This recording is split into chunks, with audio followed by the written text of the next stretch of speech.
Soo dhawaada Jalayaal.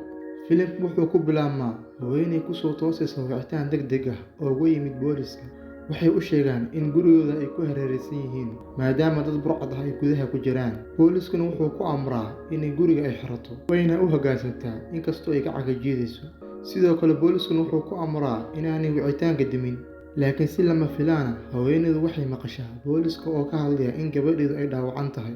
Tani waxay argagax gelisaa haweeneyda, waxayna si degdeg ah ugu carartaa qolka iyadoo taleefanka dhulka ku tuuraysa. Muuqaalka ayaa markaas u wareegaya koox dhalinyaro ah oo ku faraxsan guusha kaftanka ay sameeyeen. Waxay wacaan dad kala duwan, dadkaasna waxay ku cabsi geliyaan xaalado cabsi leh. Kadibna waxay ku soo bandhigaan internetka si ay dad badan u daawadaan. Markaas waxaan aragnaa mid ka mid ah dhalinyarada kaftanka sameeya oo magaciisu yahay Sam oo gurigiisa jooga. Markii uu isku dayay inuu la xiriiro saaxiibtiisa, laakiin waxay u muuqataa in xiriirkoodu xun yahay. Sam wuxuu helaa cod saaxiibtinimo oo ugu yimid gabar yar, laakiin wuu diidaa. Kadib qof ayaa si qarsoodi ah ugu soo gala guriga Sam, wuuna ka naxiyaa. Waxaase soo baxaysa in qofkaasi uu yahay saaxiibkiisa Brady. Maadaama waalidiinta Sam ay maqan yihiin, Brady wuxuu ku dhiirigeliyaa inay sameeyaan wicitaan baranki ah. Laakiin Sam ma doonayo. Laakiin markii Brady si weyn ugu adkaysto, wuu ogolaadaa. Kadib Brady wuxuu go'aansadaa in pizza u diraan deriskooda. Markuu wacay shirkadda pizzaha, waxaa si lama filaan ah uga soo jawaabta Peyton oo ah saaxiibta Sam oo halkaas ka shaqaysa. Sam ayaa si degdeg ah uga dalbanaya saaxiibkiisa inuu joojiyo wicitaanka, laakiin Brady wuu sii wataa. Kadib labadooda waxay sameeyaan wicitaano kaftan ah oo kale. Laakiin intay ku jireen barankiga, waxay helaan wicitaan qof aan la garanayn oo weydiinaya inay ku raaxaysanayaan wicitaanka. Kadib Brady wuxuu bilaabaa inuu aflagaadeeyo. Ninka soo wacayna wuxuu ku digayaa inuu cashir siin doono, balse dhalinyaradu waxba kama soo qaadaan digniintiisa. Markaas kadib, Brady wuxuu wacaa deriska isagoo uga digaya in koox dhalinyaro ah oo ay u labistaan sida dadka biisaha keena si ay guryaha u dhacaan. Markay dhalinyaradu sii wataan duubista, waxay ogaadaan in wiilka biisaha keenay uu yahay saaxiibkood Mosley. Deriskana wuxuu la kulmaa Mosley isagoo wata usha basketballka. Mosleyna wuxuu u sheegaa saaxiibadiisa in midani aysan ahayn madadaalo. Kadib Sam wuxuu bixiyaa lacagtii biisaha. Mar kale waxay helaan wicitaan kale oo ninkii qarsoona ah oo u sheegaya in habeenkooda uu u qurxin doono. Wuxuuna ku amrayaa inaysan wicitaanka joojin, laakiin Brady ayaa wicitaanka joojiya. Kadib labada wiil waxay bilaabaan inay daawadaan filimka, halka ninka qarsoona uu si istaba joog ah u soo wacayo. Ugu dambeyn way ka qabtaan. Ninkuna wuxuu u sheegaa magacyadooda iyo cinwaanka guriga joogaan. Wuxuu sidoo kale xusaa kaftankii ay dhowaan ku sameeyeen deriskooda. Arrintaasina ay cabsi gelisaa. Waxayna weydiiyaan ninka cidda uu yahay, wuxuuna isula baxaa Lee. Kadib qof ayaa albaabka soo garaaca. Sam iyo Brady waxay u maleeyaan inuu yahay Lee, waxayna qaataan hub si ay ula dagaalamaan. Laakiin waa Peyton oo pizza u keentay. Waxayna aaminsan tahay in kaftankooda ay ku sameeyeen si ay halkan u keenaan. Laakiin waxay u sheegaan inaanay dalban wax pizza ah. Kadib Sam wuxuu isku dayaa inuu ku qanciyo inay joogto, laakiin Peyton way ka diidaa, waxayna u sheegtaa inay shaqo leedahay. Markii Peyton ay tagto, Lee ayaa mar kale soo wacaya. Wiilashuna si xanaaq leh ayay uga dalbanayaan inuu joojiyo ciyaarta. Laakiin Lee wuxuu uga digayaa in haddii wicitaanka joojiyaan ay dhibaato ku keeni doonto. Laakiin Brady ayaa wicitaanka mar kale joojiya. Kadib wiilashu waxay bilaabaan inay ka shakiyaan Mosley inuu ka dambeeyo wax kasta. Bradyna wuxuu helaa sawir murugsan oo muujinaya laba qof oo ku xiran kursi.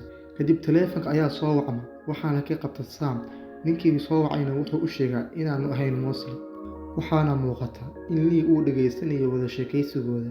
Kadib Brady wuxuu helaa sawir kale oo yaab leh, taas oo ah waalidkiis oo ku xiran kursi, kaasoo ku digaya in haddii uu rabo waalidkiisa inay noolaadaan inuusan wicitaanka joojin. Laakiin Sam ayaa si dhaqso leh u joojiya wicitaanka, wuxuuna kula taliyaa inay wacaan booliska. Kadib Sam wuxuu wacaa booliska, laakiin waxaa uga soo jawaabay Lee. Kadib Brady wuxuu isku dayaa inuu u baxo guriga deriska, laakiin wuxuu helaa fariin kale oo uga digaysa in haddii uu bannaanka u baxo, waalidkiis la dilayo. Kadib Sam wuxuu arkaa in kaamirada laabtoonkiisa ay shidan tahay, wuxuuna garwaaqsadaa in Lee uu si toos ah u daawanayo. Ka hor intaanay wax falcelin samayn, TV-ga ayaa muujinaya muuqaal qarsoodi ah oo Lee uu ag joogo Roy oo dhaawacan, kursina ku xiran. Daqiiqad kadib nalka ayaa taga, wiilashuna waxay maqlaan dhawaaqyo ka imaanaya dabaqa sare.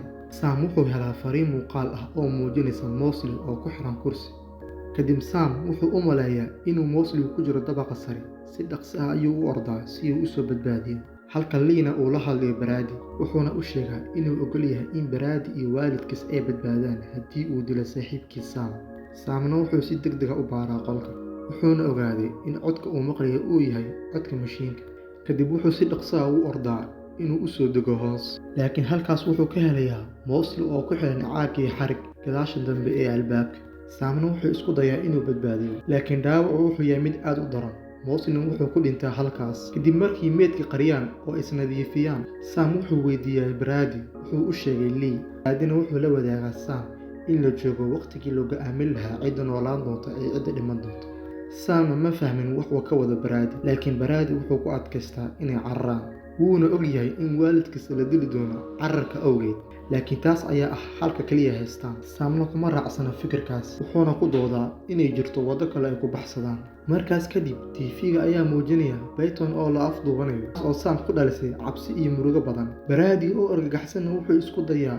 inuu ka baxo guriga laakiin Sam ayaa isku dayay inuu joojiyo labadooduna waxa halkaas ku dhexmara dagaal adag dagaalkana wuxuu ku dhamaadaa iyadoo Brady la garaacay oo miyir daboolmay kadib TV-ga ayaa muujinaya Peyton oo dhaawacan kursina ku xiran Sam oo niyad jabsan wuxuu u ballan qaadaa inuu wax walba u sameyn doono si uu u badbaadiyo kadib Lee wuxuu la yimaadaa heshiis cusub kaas oo ah haddii uu dilo saaxiibkiis Brady inuu fasaxayo Peyton tani waxay gelisaa xaalad adag oo uu ka fikiro dilka Brady laakiin ugu dambeyntii Sam uu ka tanaasulaa wuxuuna Brady ku xiraa jaranjarada si uusan u cararin kadib iyagoo isku raacaya waxa xiga waxaa si lama filaan ah u tagan nalka qof shaki leh ayaa soo muuqda laakiin qofna uma jeedo kadib TV-ga ayaa bilaabaya inuu muujiyo muuqaal ilmo yar oo u muuqata inay tahay gabadha Lee kadib Sam ayaa si degdeg ah u garta inay tahay isla ilmihii ka soo codsaday saaxiibtinimada maalintii wuxuuna halkaas ku ogaanayaa in Lee uu daba socday sanado badan kadib Sam wuxuu helayaa muuqaal ciwaan looga dhigay Peyton 3 halka Brady uu si weyn uga codsanayo inuu soo daabo muuqaalka laakiin Sam uu ka madaxadeega wuxuuna bilaabaa inuu daawado laakiin si lama filaan ah wuxuu u arkaa Peyton oo jacayl la sameynaysa Brady waxaana soo baxaysa in saaxiibtiis Peyton ay khiyaantay isaga isla mar ahaantaana Brady uu duubay muuqaalka isagoo ogolaansho u haysan kadib Sam ayaa si xanaaq leh u garaaca wajiga saaxiibkiis Brady kadib nalalka ayaa soo laabta kadib wuxuu TV-ga ka arkaa muuqaalka waalidka Brady oo ku xiran kursiga wuxuu gadaashooda ka arkaa saacadu inay 2 saac ka dambeyso waqtiga hadda la joogo markuu fahmo in muuqaalku waqti hore la duubay Sam wuxuu ka dalbadaa inuu marka hore arko saaxiibtiis Peyton intuusan talaabo qaadin halka Leena uu ku adkaysanayo inuu dilo Brady kadib Sam wuxuu go'aansadaa inuu xariga ka furo Brady wuxuuna sidoo kale u sheegaa inaanu talaabo qaadi doonin ilaa uu hubiyo in Peyton iyo waalidka Brady ay nool yihiin laakiin si lama filaana Lee ayaa shaaca ka qaadaya inuu khiyaamay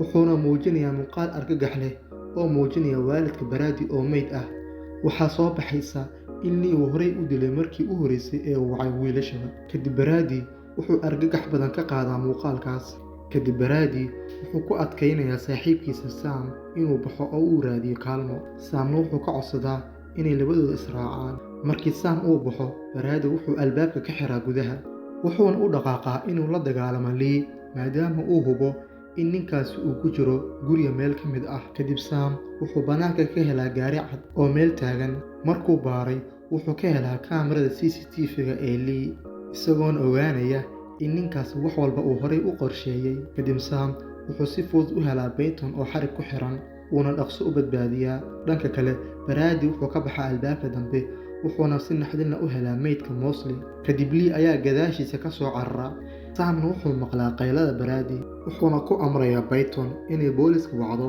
ka hor inta uusan u cararin si uu u badbaadiyo saaxiibkiisa kadib Sam markuu soo galay qolka wuxuu maqlaa qaylada Peyton oo ka imaanaysa beerta gadaasheeda waqtigaasna Lee oo wajiga daboolan ayaa gadaashiisa ka imaada waxayna labadooda u dagaalamaan si adag Sam oo ka faa'iideysanaya usha basketballka wuxuu ku dhuftaa ninka sidoo kalena wuxuu geliyaa mindida laakiin markuu ka qaaday wajiga daboolka wuxuu si naxdin u ogaadaa inuu dilay saaxiibkiis Brady oo afka laga xidhay halkaasna uu ku dhintaa isagoo ku jira xaaladda adag Lee ayaa soo muuqda Sam oo murugo badan ka muuqda ayaa weydiinaya sababta uu sidan u sameynayo wuxuu ku doodaa inuu argudiyo qoyskiisa filimka ayaa markaa u laabanaya muuqaalkii hore halkaasoo aan ku aragno haweenaydii la soo wacayay bilowga filimka markii ay taleefanka dhulka dhigtay waxay qabsatay qori si ay isu difaacdo kadib haweeneyda ayaa aragtay hoos qof oo ka soo baxaya qolka gabadheeda, waxayna si degdeg ah ugu riday rasaas. Nasiib daro,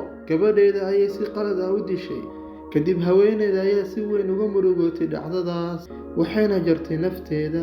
Kadib Lee ayaa Sam ku eedeeyay inuu burburiyay qoyskiisa, wuxuuna qori ku taagaa Sam isagoo ku leh inuu la kulmo xanuunkaas oo kale. Waxaana maqlaynaa rasaas.